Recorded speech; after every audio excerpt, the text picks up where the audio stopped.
When we talk about the toughest soldiers of World War II, most people think of their weapons, their training, or their endurance on the battlefield. But what truly set apart those who survived captivity, interrogation, and psychological warfare wasn't brute strength. It was the mastery of their own minds. Behind every unbroken prisoner and every resilient spy was a mental discipline so powerful it still shapes modern resilience psychology today. It wasn't about propaganda or blind loyalty. It was about control. Control of meaning, control of fear, and control of the self.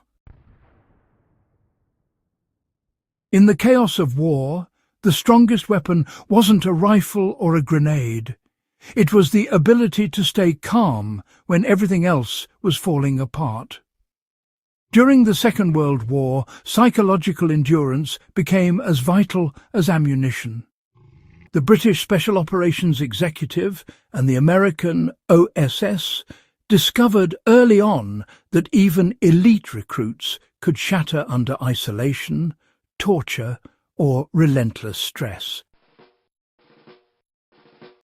So they began teaching something revolutionary for its time: controlled dissociation. Controlled dissociation wasn't denial or delusion. It was the trained ability to separate the mind from the suffering body. Agents were taught that pain, fear, and even despair were experiences happening to them, not identities defining them. The moment you stopped saying, "I am in pain," and began saying, "My body feels pain," you reclaimed a degree of power your captors could never reach. It was the art of refusing to let your mind become part of your imprisonment. Some British officers called it compartmentalization under fire. They visualized their inner world as two rooms, one for the body, which could be hurt or broken, and one for the self, which could not be touched. That mental separation turned into armor. One SOE operative captured during the war later said, "They could take my body, but I was the only one who decided who I was." That statement really captures the essence of this wartime psychology. These men and women didn't escape suffering. They endured it without letting it own them. Even when their physical strength failed, their identity remained intact. But dissociation alone wasn't enough. The second half of their mental armor was purpose. Soldiers and prisoners who had a clear reason to endure often outlasted those who didn't. Viktor Frankl, the Austrian psychiatrist who survived Nazi concentration camps, documented this truth in detail. He observed that those who had something, anything to live for, were far more likely to survive. It didn't have to be noble or heroic. Sometimes it was love for a family member, a promise made to a comrade, or even simple curiosity about how the story would end. That sense of meaning, that why, was the difference between mental collapse and survival. Allied agencies quietly trained soldiers to anchor themselves to a single phrase, a personal motto that reminded them why they were enduring what they endured. Hold for the man next to you. I don't break before they do.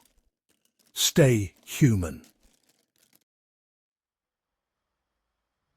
You know, it sounds simple, but those phrases became mental lifelines during interrogation or starvation. You can take a person's tools, their rank, their food, but not their purpose.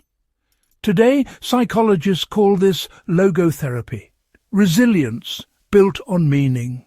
But World War II soldiers practiced it long before it had a name. They repeated their reasons every day until it became instinct.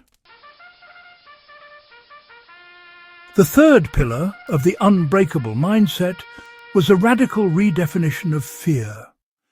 Military handbooks of the early 1940s treated fear as weakness.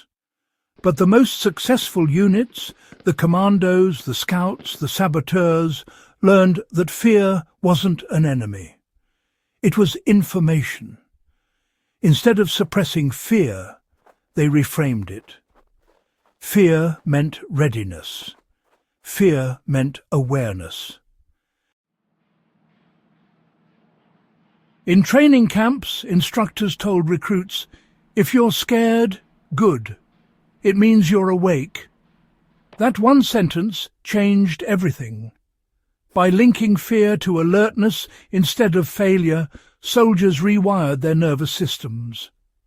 They stopped trying to erase fear and started using it. This same principle survives in modern elite forces today. The mental conditioning of United States Navy SEALs and British SAS still borrows from those wartime lessons. Acknowledge fear, breathe through it, and channel it into controlled action. The trick isn't to be fearless. It's to make fear serve you instead of rule you. In daily life, you can apply this by flipping your inner dialogue. When you feel anxiety before a challenge, tell yourself, "This means I'm ready." That's how soldiers in 1943 turned panic into precision. The final element was microcontrol, the art of finding order inside chaos. In prisoner of war camps, total control was an illusion. But the men who survived longest found small things they could control and clung to them. One American pilot who spent nearly 2 years as a prisoner in Germany said he survived by counting the number of bricks in his cell every morning. It sounds trivial, but it gave him structure and agency, something the enemy couldn't dictate. Across countless testimonies, that same pattern appeared. Prisoners who kept routines, polishing boots, whispering coded poetry, exercising in cramped corners, stayed sharper, calmer, and more human. They didn't wait for freedom to start living. They created freedom in moments. Every small act of control was a declaration. I still have power here. In modern terms, this is pure resilience training. When the world feels uncontrollable, focus on one thing you can shape: your breathing, your words, your next task. Those small victories stack up into strength. The brilliance of this World War II mental system lies in its simplicity. It wasn't mystical or dependent on ideology. It was built by ordinary people facing the unimaginable. They didn't escape suffering, they outthought it, and from their experiences emerged timeless principles. Separate identity from pain, anchor yourself in purpose, transform fear into readiness, and find control in the smallest possible actions. These lessons aren't just relics of a bygone war. They're a survival guide for anyone living through fear, uncertainty, or loss today. The soldiers and spies who endured the darkest chapters of the 20th century didn't have superhuman strength. They had trained discipline and mental clarity. Their resilience wasn't about never breaking, it was about refusing to stay broken. The real secret of World War II's toughest survivors was simple. No one could break them without their permission.